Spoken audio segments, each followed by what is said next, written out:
kita masih ada PR untuk bekerja. Untuk memenangkan hat-trick, ya Pilpres, ya Pileg.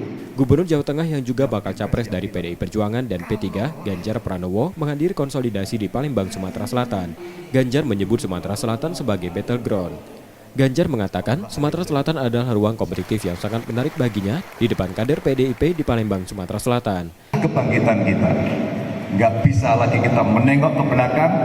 Mari di hari yang saya kira Allah sudah skenariokan untuk kita hadir di sini.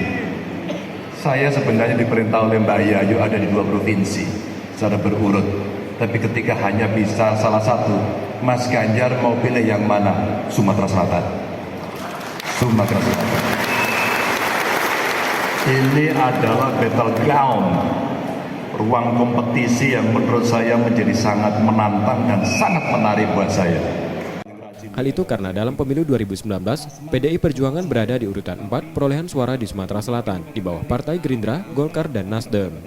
M. Rizky Nurmizan, Muklas Diferensial, Kompas TV, Palembang, Sumatera Selatan.